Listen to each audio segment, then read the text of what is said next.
ವಿನಯ್ ಕುಲಕರ್ಣಿ ಮೇಲೆ ಇಡಿ ದಾಳಿ ಪ್ರಕರಣಕ್ಕೆ ಸಂಬಂಧಪಟ್ಟಂತೆ ಸಿಎಂ ಸಿದ್ದರಾಮಯ್ಯ ಒಂದು ಹೇಳಿಕೆಯನ್ನ ಕೊಟ್ಟಿರ್ತಾರೆ. ಆ ಹೇಳಿಕೆಗೆ ವಿಪಕ್ಷ ನಾಯಕ ಆರ್ ಅಶೋಕ್ ತಿರುಗೇಟನ್ನ ಕೊಟ್ಟಿದ್ದಾರೆ.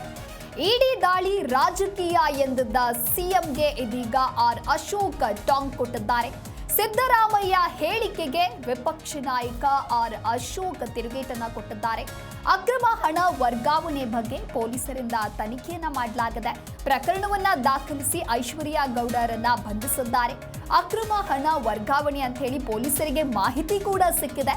ಅದಕ್ಕಾಗಿ ಇಡಿ ಈಗ ವಿಚಾರಣೆಯನ್ನ ಮಾಡ್ತಾ ಇದ್ದಾರೆ. ಸಿಎಂ ಸಿದ್ದರಾಮಯ್ಯ ಹೇಳಿಕೆಗೆ ಆರ್ ಅಶೋಕ್ ಈ ರೀತಿಯಾಗಿ ವಿರೋಧವನ್ನ ವ್ಯಕ್ತಪಡಿಸಿದ್ದಾರೆ. ಇಡಿ ದಾಳಿ ರಾಜಕೀಯ ಅಂತ ಹೇಳಿ ಸಿಎಂ ಸಿದ್ದರಾಮಯ್ಯ ಹೇಳಿಕೆಯನ್ನ ಕೊಟ್ಟಿದ್ರು. ಆ ಹೇಳಿಕೆಗೆ ವಿಪಕ್ಷ ನಾಯಕ ಆರ್ ಅಶೋಕ್ ಈ ರೀತಿಯಾಗಿ ತಿರುಗೇಟು ಕೊಟ್ಟಿದ್ದಾರೆ.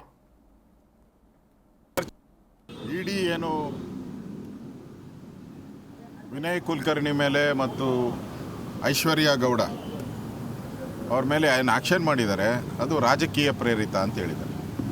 ನನಗನ್ಸುತ್ತೆ ಸಿದ್ದರಾಮಯ್ಯನಿಗೆಲ್ಲೋ ಮರು ಜಾಸ್ತಿ ಆದಂಗಿದೆ. ಐಶ್ವರ್ಯ ಗೌಡ ಮತ್ತು ಈ ಕೇಸನ್ನು ಫಸ್ಟು ಕರ್ನಾಟಕದ ಪೊಲೀಸರೇ ಕೇಸ್ ಫೈಲ್ ಮಾಡಿದ್ದು, FIR ಹಾಕಿದ್ದು, ತನಿಖೆ ಮಾಡಿದ್ದು, ಅವು ಮೋಸ ಮಾಡಿದ್ದಾರೆ ಅಂತೇಳಿ ಜಾಹೀರಾತಾಗಿ ಮಾಧ್ಯಮದೆಲ್ಲ ಬಂದು ಅರೆಸ್ಟ್ ಮಾಡಿದ್ದು ಎಲ್ಲನೂ ಕರ್ನಾಟಕ ಪೊಲೀಸರೇ. ಈಗ ಬೇನಾಮಿ ದುಡ್ಡು ಬಗ್ಗೆ ಇಡಿಗೆ ನಾರ್ಮಲಿ ಪೊಲೀಸರು ಮಾಹಿತಿಯನ್ನು ಕೊಟ್ಟಿದ್ದಾರೆ. ಪೊಲೀಸರು ಮಾಹಿತಿ ಪ್ರಕಾರ ಇಡಿಯವರು ಸರ್ಚ್ ಮಾಡಿದ್ದಾರೆ. ಇದರಲ್ಲಿ ನನಗೆ ಅರ್ಥ ಆಗಲ್ಲ ಸಿದ್ದರಾಮಯ್ಯನವರು ಯಾಕೆ ಮರ್ತಾ ಹುಟ್ಟಿದಾರ ಅಂತ. ಅವ್ರದ್ದೇ ಏಜೆನ್ಸಿ ತನಿಖೆ ಮಾಡಿ ಎಲ್ಲ ಮಾಡಿದ್ದಾರೆ. ಈಗ